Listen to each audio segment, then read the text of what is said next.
Tuban diguncang gempa magnitudo 6,1, warga pun panik.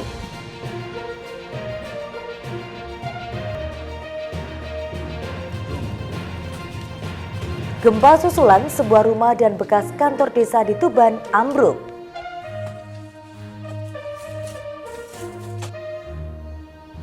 Assalamualaikum warahmatullahi wabarakatuh, pemirsa JTV Bojonegoro. Senang sekali saya Insari Tilawah kembali menjumpai Anda dalam paket informasi aktual Sketsa Bengawan. Beragam informasi dari Kabupaten Bojonegoro dan sekitarnya telah kami siapkan untuk menemani Anda. Dan pemirsa, inilah Sketsa Bengawan selengkapnya.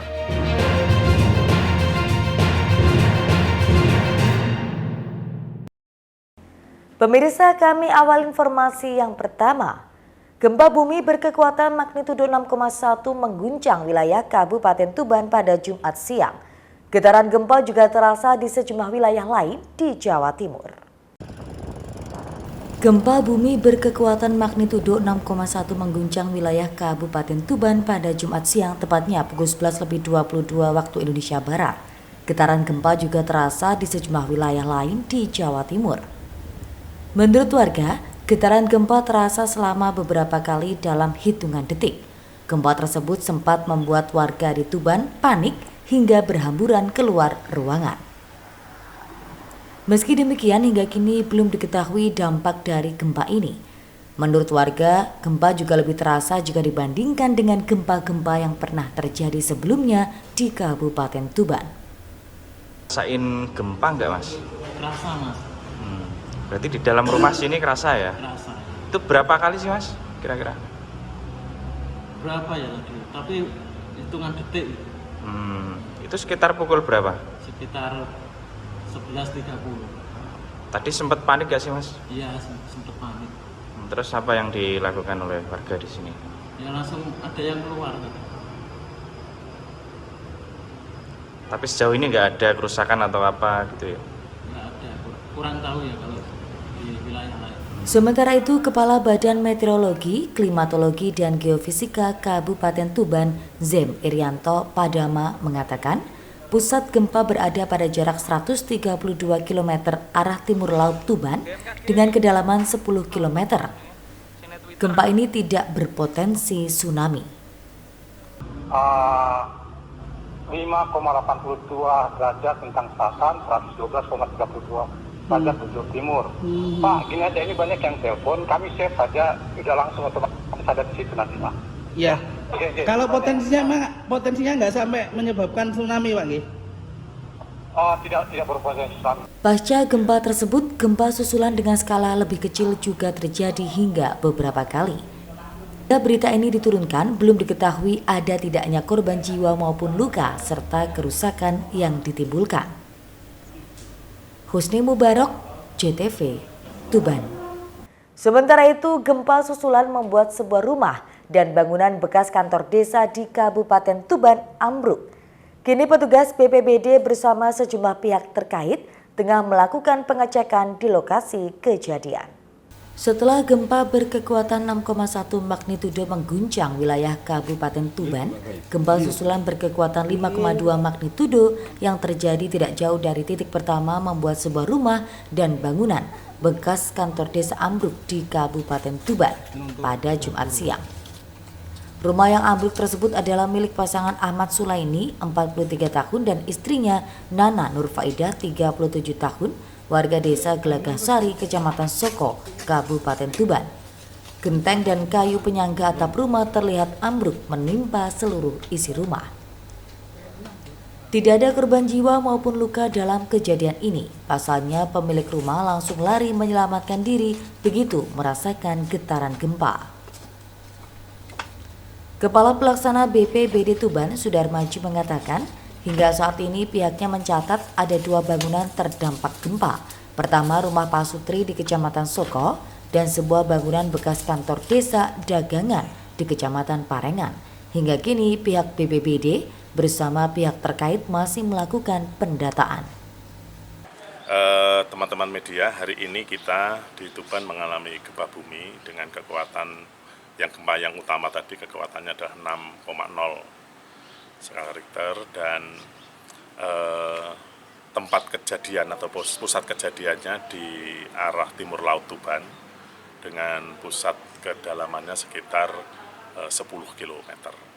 Ini sebetulnya kalau kita lihat dari yang dalam areal maksudnya itu sebetulnya ada di sebelah baratnya Bawean. Kemudian itu terjadi di jam 11,22. Hingga saat ini ada kerusakan, Pak? Kalau tentang kerusakan, saat ini yang baru dilaporkan kami ini ada di 2 lokasi. Yang pertama sementara ini laporan dari Soko, ini ada 1 rumah roboh. Namun saya masih belum bisa memastikan apakah itu memang akibat gempa atau memang struktur rumah yang memang tidak kuat. Nah, ini sedang agen kami sedang cross check ke lapangan. Yang kedua, bangunan balai desa di daerah Desa Dagangan, Kecamatan Paringan. Informasi sementara yang kami dapat, memang balai desa itu memang sudah lama ditinggal karena pemerintah desa sudah membuat balai desa yang baru dan memang kondisinya sudah rusak.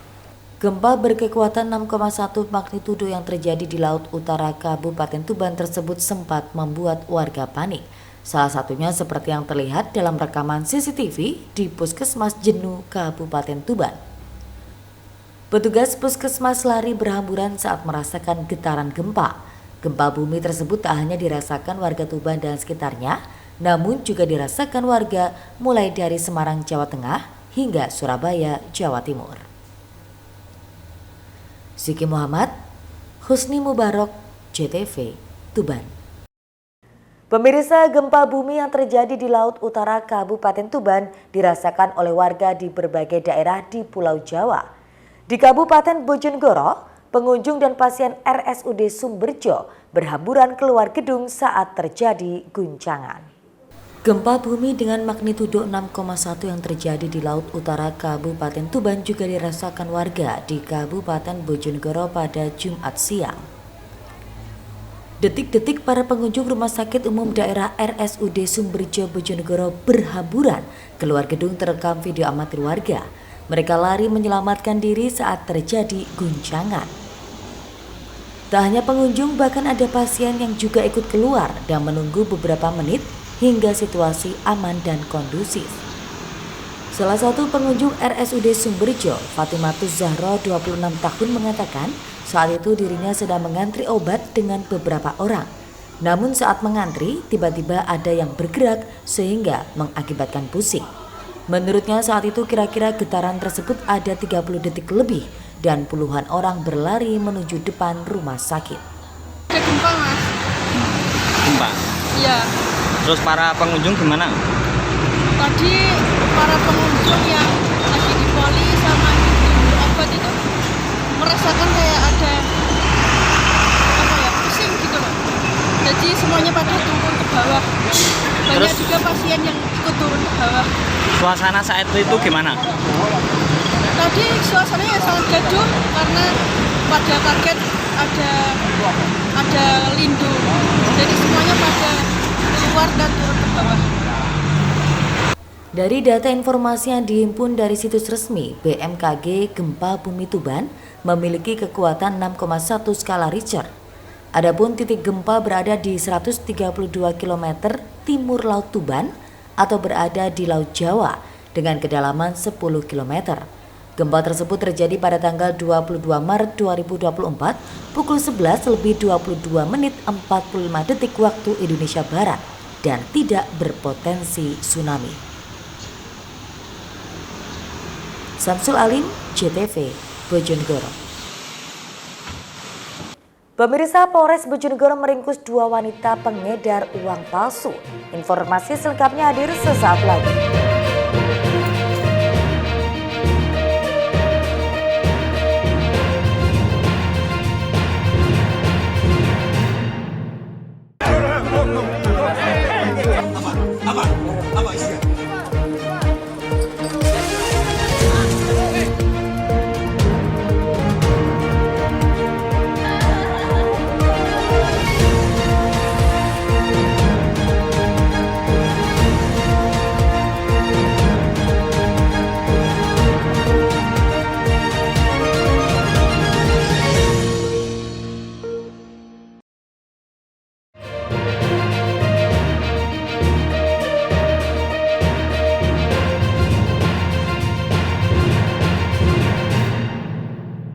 Terima kasih pemirsa Anda masih bersama kami.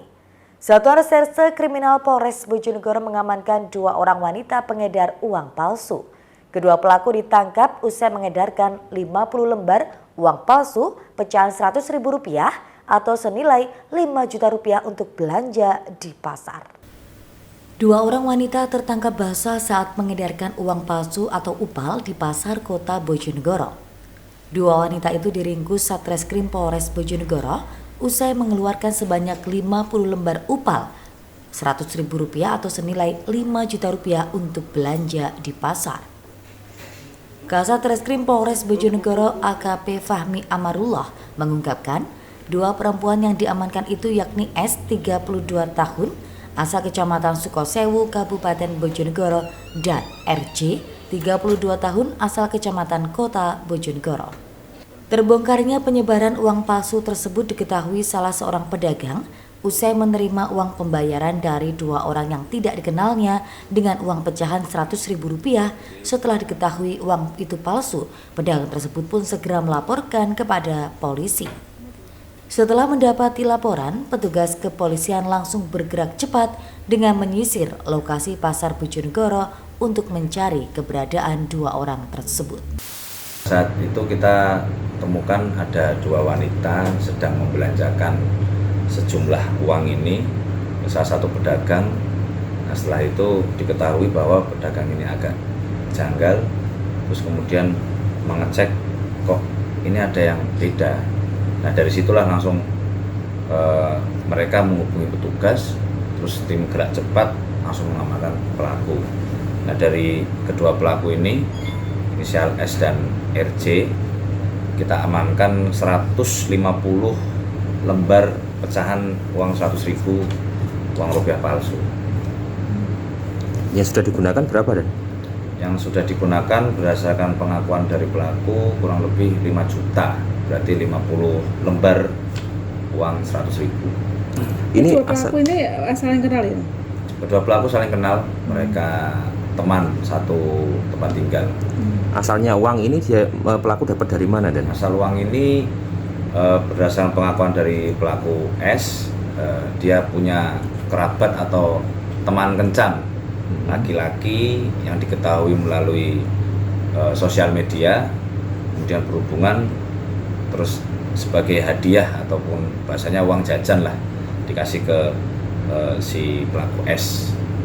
Saat menangkap kedua perempuan tersebut, petugas juga menyita uang palsu dengan pecahan Rp100.000 sebanyak 150 lembar sebagai barang bukti.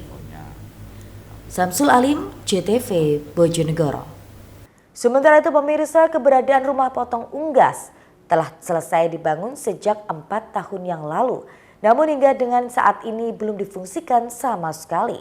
Padahal dalam pembangunannya Pemkab telah menghabiskan anggaran sekitar Rp400 juta. Seperti inilah kondisi rumah potong unggas RPU yang berada di belakang area Pasar Legi, Desa Kandangan, Kecamatan Kabupaten Ngawi. Bangunan ini telah selesai sejak tahun 2020 lalu dengan anggaran pembangunan mencapai Rp400 juta. Namun sayangnya hingga saat ini tidak kunjung difungsikan. Kepala Dinas Perikanan dan Peternakan Ngawi, Eko Yudonur Cahyo, mengakui jika RPU tersebut belum difungsikan hingga kini. Sedianya RPU itu untuk pemotongan unggas di Ngawi, namun karena belum memiliki tenaga dan sarana yang memadai, maka belum bisa difungsikan.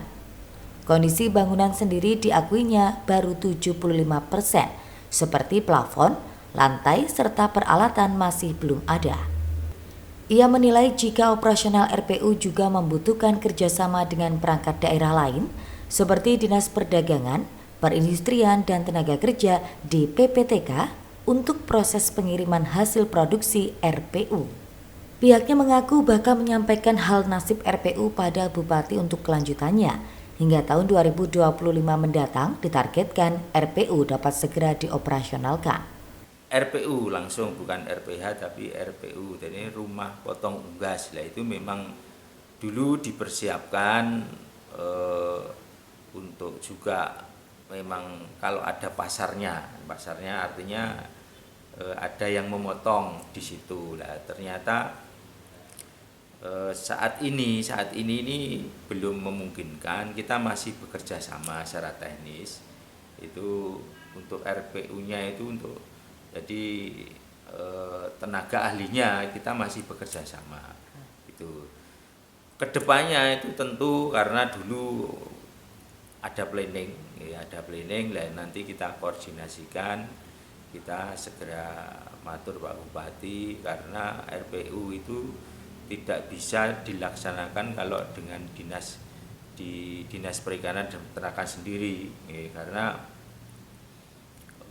nanti pengiriman daging dan sebagainya ini kan harus ada dinas lain, dinas terkait yang mungkin perdagangan dan pasar, karena tentu saja itu butuh untuk memasarkan daging dan sebagainya.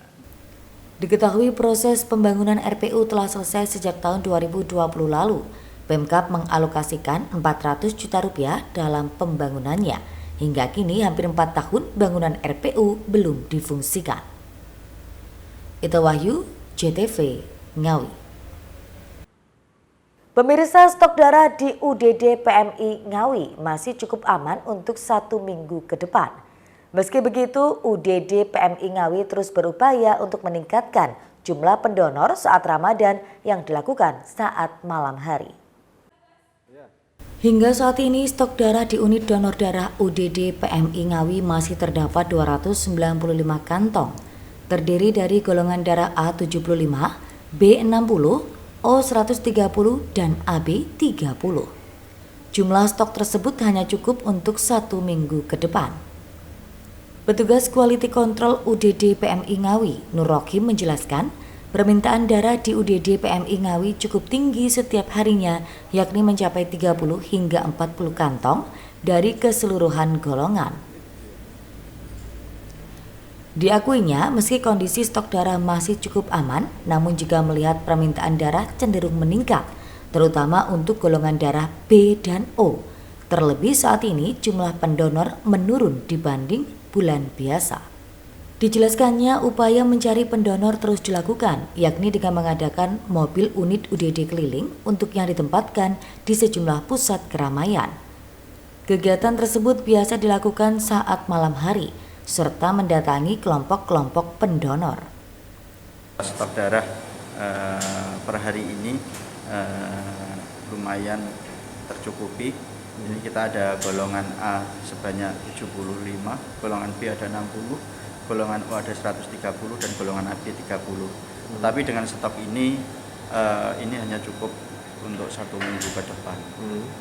Untuk itu bagi masyarakat Ngawi dan sekitarnya yang sekiranya sudah waktunya donor, monggo berbondong-bondong ke kantor PMI Kabupaten Ngawi untuk mendonorkan darahnya. Terutama di bulan puasa ini karena memang donasi kita untuk bulan puasa ini lumayan berkurang. Sedangkan kebutuhan darah akhir-akhir ini memang sangat meningkat, terutama untuk golongan darah B dan golongan darah O. Kalau per hari rata-rata permintaannya sampai berapa, Pak? Per hari kurang lebih ya sekitar 30 sampai 40 kantong. 30 sampai 40. Untuk semua golongan darah. Tapi dengan stok yang saat ini ada mampu sampai 1 minggu ke depan? Iya, 1 minggu ke depan. Nur Rohim juga menambahkan untuk menarik minat warga agar mau mendonorkan darahnya di bulan Ramadan ini, ia menambahkan jumlah bingkisan yang diberikan bagi pendonor. Harapannya stok darah di UDD PMI Ngawi tetap terjaga. Ita Wahyu, JTV, Ngawi. Pemkab Bojonegoro bekerja sama dengan Universitas Brawijaya dirikan PSDKU. Informasinya hadir usai jeda, kami segera kembali.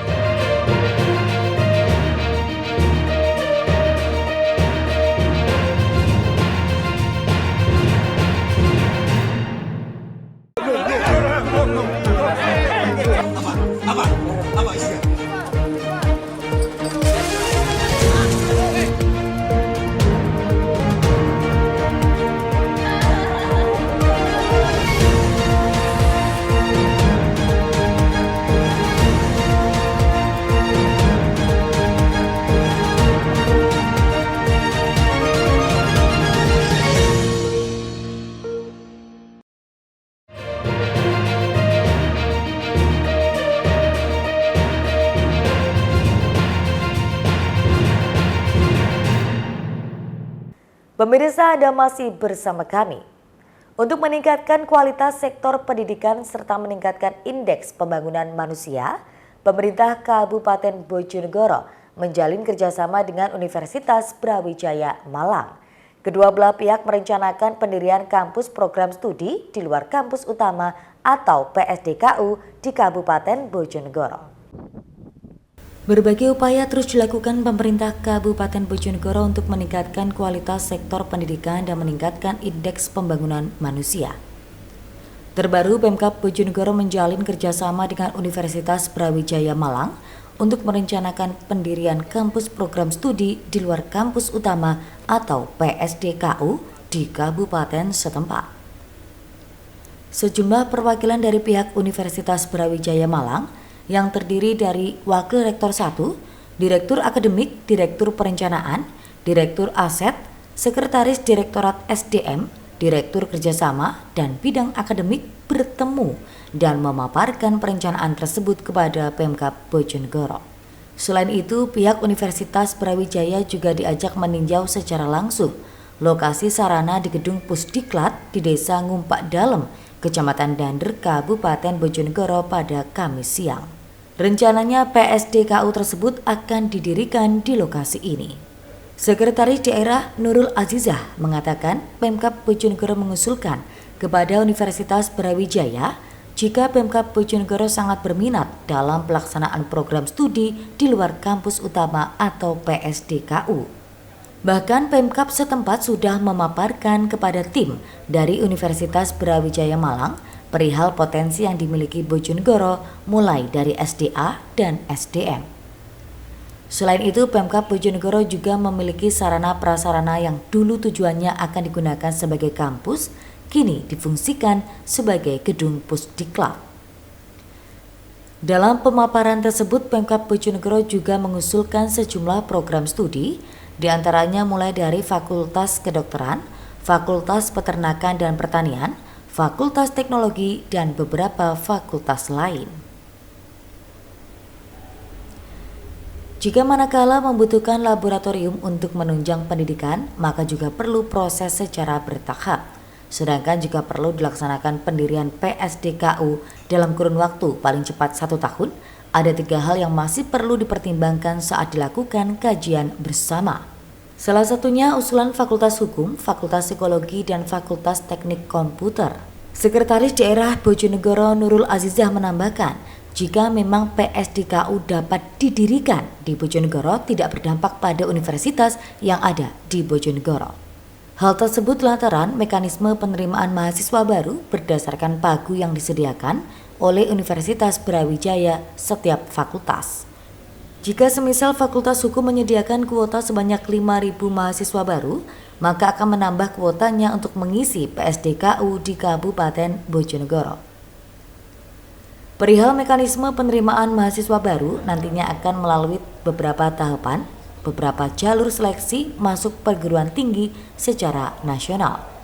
Kemudian seleksi tersebut dapat diikuti oleh berbagai wilayah yang ada di Indonesia, tidak hanya Kabupaten Bojonegoro saja. Di sisi lain, jika PSDKU didirikan di Bojonegoro maka akan memiliki dampak yang dapat dirasakan, mulai berkembangnya sektor tumbuhnya ekonomi lokal dan meningkatkan indeks pembangunan manusia bisa meningkat. Ya, saya kira tim dari Unibro hadir ke Bojonegoro karena ada permintaan dari Pemkab Bojonegoro mengusulkan kepada Unibro bahwa kita berminat di dalam pelaksanaan PSDKU, yang mana kami juga memaparkan terkait dengan potensi-potensi yang dimiliki oleh Bojonegoro sebagai sebuah modal, yaitu potensi SDA, potensi SDM, dan tentunya adalah kemampuan keuangan. Kemudian kami juga menyampaikan bahwa Pemkab itu sebenarnya punya sarpras yang dulu tujuannya juga untuk kampus, yaitu yang ada di sekarang ini kita lihat, yaitu sebagai diklat. Kemudian apa yang kita usulkan dari awal? Yang diusulkan pertama adalah Fakultas Kedokteran Umum, kemudian ada Fakultas Peternakan, Pertanian, terus Teknologi, dan yang lain. Kemudian ada beberapa kelengkapan manakala ini membutuhkan lab, ini juga nanti masih prosesnya panjang. Kemudian juga kelengkapan yang lain. Sedangkan kira-kira yang bisa dilaksanakan dalam waktu mungkin tercepat adalah 1 tahun. Ini tadi sudah diidentifikasi adalah ada 3 hal barangkali. Ini pun juga nanti masih ada beberapa pertimbangan yang perlu dikaji secara teknis terhadap 3 hal di dalam rapat tadi, yaitu salah satunya untuk Fakultas Hukum, Fakultas Psikologi, dan Teknik Komputer. Nah, ini nanti perlu kami sampaikan barangkali. Loh, di PTS Bojonegoro juga banyak jurusan tersebut. Barangkali ini beda, karena ini adalah paguynya Unibro, istilahnya adalah pagu pada waktu menerima mahasiswa. Anda bagian hukum, di Fakultas Hukum, pagunya 5.000. Dengan membuka PSDKU yang ada di Bojonegoro, maka menjadi 5.500. Siapa yang akan melakukan? Maka ini melalui seleksi penerimaan mahasiswa masuk perguruan tinggi negeri yang diikuti dengan tes, kemudian jalur mandiri dan jalur rapot. Saya kira ini, jadi sekali lagi tidak bahwa ini melulu dari orang Bojonegoro, tetapi ini adalah menambah pagu dari mahasiswa yang menjadi pagu masuk di perguruan tinggi negeri Unibro. Setelah dilakukan rangkaian kajian bersama dan meninjau lokasi yang rencananya akan didirikan PSDKU, pihak Universitas Brawijaya sendiri menuturkan tidak menutup kemungkinan di Bojonegoro bakal didirikan PSDKU. Edo Jodialdian, JTV, Bojonegoro. Sementara itu pemirsa, Universitas Brawijaya Malang berencana membuka program studi di luar kampus utama atau PSDKU di Kabupaten Bojonegoro. Saat ini perwakilan kampus tersebut sudah berkonsultasi dan bertemu dengan pihak pemerintah Kabupaten Bojonegoro untuk meninjau lokasi yang akan digunakan PSDKU. Rombongan dari Universitas Brawijaya Malang yang terdiri dari Wakil Rektor 1, Direktur Akademik, Direktur Perencanaan, Direktur Aset, Sekretaris Direktorat SDM, Direktur Kerjasama dan Bidang Akademik berkunjung ke gedung Pusdiklat di Desa Ngumpak Dalem, Kecamatan Dander, Kabupaten Bojonegoro, Kamis siang. Tempat tersebut direncanakan akan digunakan sebagai gedung perkuliahan program studi di luar kampus utama atau PSDKU Universitas Brawijaya. Datangnya para petinggi kampus Universitas Brawijaya Malang tersebut didampingi oleh Sekretaris Daerah Nurul Azizah, Kepala Dinas PKP Cipta Karya Satito Hadi, Kepala BKPP Aan Syahbana, perwakilan dari Bapeda, dan perwakilan Dinas Lingkungan Hidup. Pada kesempatan tersebut, Wakil Rektor 1 Universitas Brawijaya Malang, Profesor Imam Santoso menjelaskan, kedatangannya di Kabupaten Bojonegoro dalam rangka sebagai upaya saling mendukung antara Universitas Brawijaya dengan pemerintah Kabupaten Bojonegoro dalam pengembangan sumber daya manusia. Kedatangannya di Pusdiklat rencananya menjalin kerjasama antara Universitas Brawijaya dengan pemerintah Kabupaten Bojonegoro akan direncanakan merintis pendirian program studi di luar kampus utama atau PSDKU Universitas Brawijaya. Program studi di luar kampus utama atau PSDKU adalah salah satu bagian dari Universitas Brawijaya untuk memberikan kesempatan yang luas bagi masyarakat Bojonegoro maupun anak bangsa yang ingin melanjutkan pendidikan tinggi Universitas Brawijaya melalui PSDKU Kabupaten Bojonegoro, maka kampusnya berada di Bojonegoro. Imam Santoso menambahkan, nantinya penerimaan PSDKU akan melalui 3 seleksi, diantaranya seleksi nasional atau SNBP jalur prestasi, kemudian jalur UTBK atau tes, dan jalur mandiri yang ketiganya bisa diikuti pendaftarannya oleh lulusan SMA di Bojonegoro maupun lulusan SMA se-Indonesia. Saat ini pihaknya masih mengidentifikasi kesiapan prodi yang akan dibuka dan disetujui melalui proses pengusulan, penjaminan mutu, kelayakan, infrastruktur, fasilitas, dan sebagainya. Sehingga ini masih dalam proses. Program studi apa saja yang akan dibuka sesuai dengan kebutuhan masyarakat Bojonegoro dan sekitarnya maupun kebutuhan nasional. Disinggung perihal kemungkinan besar bisa membuka kampus PSDKU di Kabupaten Bojonegoro, Imam Santoso mengatakan akan sangat memungkinkan bisa didirikan PSDKU di Bojonegoro. Terlebih melihat kondisi gedung Pusdiklat sudah memenuhi sisi kecukupan jumlah ruang, lahan potensi pengembangan gedung, kemungkinan prodi baru akan berkembang. Dan selanjutnya dari tim perencanaan dari Universitas Brawijaya akan melakukan evaluasi. Ya, kami dari Universitas Brawijaya berkunjung ke pemerintah Kabupaten Bojonegoro dalam rangka satu silaturahmi sebagai bagian dari ikhtiar kita untuk saling mendukung antara Universitas Brawijaya dengan pemerintah Kabupaten Bojonegoro, terutama dalam pengembangan SDM. Dan dampaknya tentunya melalui pengembangan SDM ini akan memberikan dampak positif bagi pembangunan sektor-sektor yang lain. Dia sendiri di Pusdiklat ini direncanakan seperti apa bagi Universitas Brawijaya sendiri? Rencana kerjasama antara Universitas Brawijaya dengan pemerintah Kabupaten Bojonegoro itu kita akan merintis pendirian PSDKU. PSDKU ini adalah salah satu bagian dari Universitas Brawijaya untuk memberikan kesempatan yang lebih luas kepada anak bangsa, bukan hanya masyarakat Bojonegoro tapi bisa sekitarnya dan bagi masyarakat Indonesia yang ingin melanjutkan pendidikan tinggi Universitas Brawijaya, yang kalau dia nanti memilih PSDKU Kabupaten Bojonegoro, dia nanti kampusnya akan ada di sini. Untuk sistem nanti ketika sudah berdiri PSDKU di sini Pak, untuk penerimaan mahasiswanya sendiri diprioritaskan untuk wilayah Bojonegoro atau di luar Bojonegoro juga? Penerimaan PSDKU Universitas Brawijaya di kampus PSDKU Kediri, kemudian juga di PSDKU Kabupaten Bojonegoro itu sama, mengikuti 3 seleksi. Satu seleksi nasional yang disebut dengan SNBP, jalur prestasi. Sehingga yang bisa mendaftar ini seluruh lulusan SMA se-Indonesia, termasuk teman-teman Bojonegoro.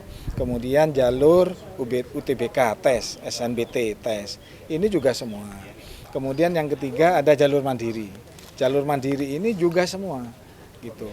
Nanti dalam pengembangannya kita bisa bekerja sama untuk memberikan beasiswa kepada masyarakat, terutama lulusan SMA yang memiliki akademik sangat bagus.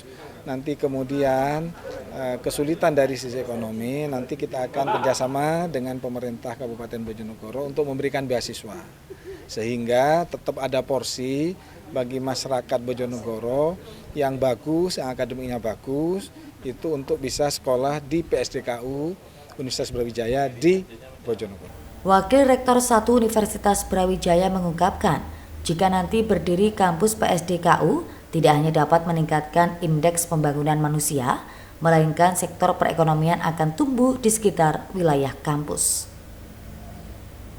Edo Jody Aldian, JTV, Bojonegoro. Pemirsa, berakhir sudah kebersamaan kita dalam sketsa Bengawan edisi kali ini. Jangan lupa follow akun sosial media kami sebagai berikut. Akhirnya mewakili kerabat kerja yang bertugas, saya pamit undur diri. Terima kasih atas kebersamaan Anda dan selamat menunaikan ibadah puasa. Wassalamualaikum warahmatullahi wabarakatuh. Salam JTV Bojonegoro.